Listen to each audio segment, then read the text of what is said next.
All right, let's get right into it. Picture a company, not from Silicon Valley, but from Boise, Idaho. It's not flashy, it's quiet, it's super reliable, and in its little corner of the world, it's the absolute gold standard. Now, what if that company suddenly decided to push every single one of its chips to the middle of the table, betting its entire future on a radical, multi-billion-dollar reinvention? Well, that's exactly the story of Clearwater Analytics. And look, that's not me being dramatic. An internal investment memo used those exact words. They called this the single most critical point in the company's entire life. This isn't just a pivot. This is a bet the company kind of move, and it is happening right now. So that's the big question we're going to dig into. How did this super stable, kind of predictable business turn almost overnight into one of the most fascinating, high-stakes stories on the market? It's a wild tale of ambition, incredible risk, and, believe it or not, a surprising safety net. To really get the gamble, you first have to understand what Clearwater used to be. For years, they weren't trying to be a titan. They were more like a utility, essential, always on, and working quietly in the background of the entire global financial system. So what did they actually do? Well, think about a huge insurance company. They've got billions of dollars invested in stocks, bonds, weird alternative assets all over the place. That data is a total mess. Clearwater's genius was building one platform that sucks it all in, cleans it up, and makes it perfect. They basically solve an absolute data nightmare. And this right here is their secret sauce. See, most competitors install different software for every client, not Clearwater.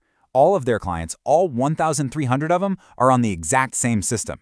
So when some rule changes, they update it once, and boom, everybody gets the fix instantly. It creates this incredibly powerful moat that's just a nightmare to compete against. And just how strong is that moat?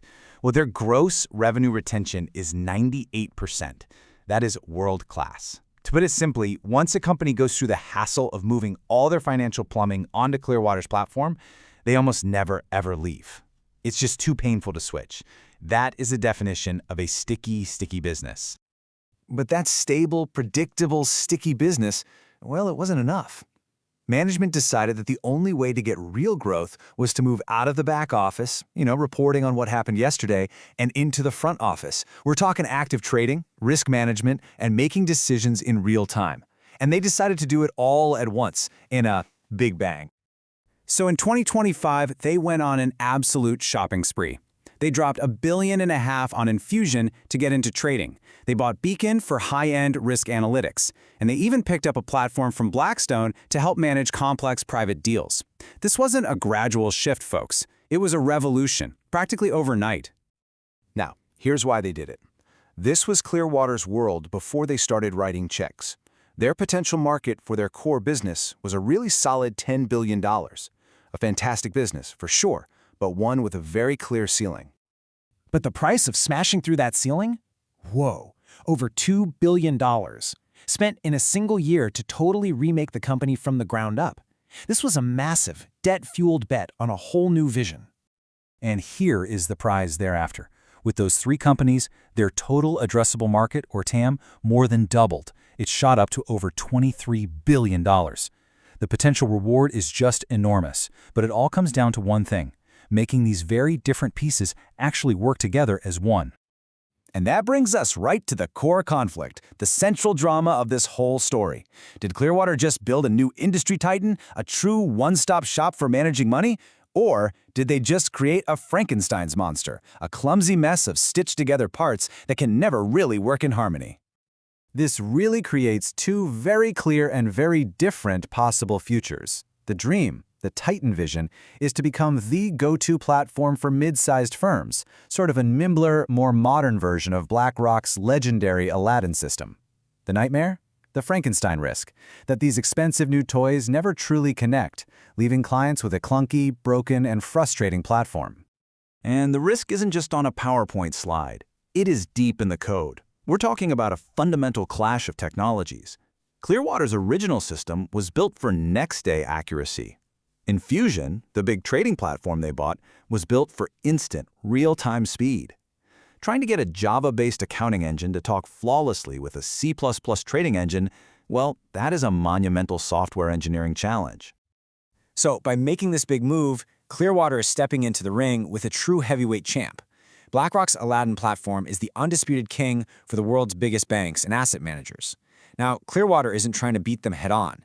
Their bet is that they can be the smarter, faster, and more affordable choice for everyone else.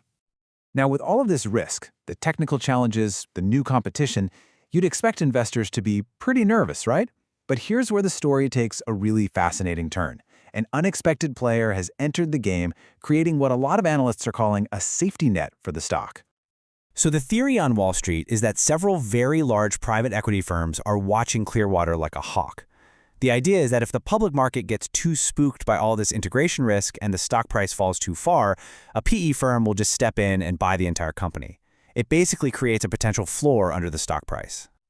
And we're not just talking about rumors here. Major outlets like Bloomberg have reported real interest from private equity giants like Warburg Pincus, who was actually an early investor, and Primera.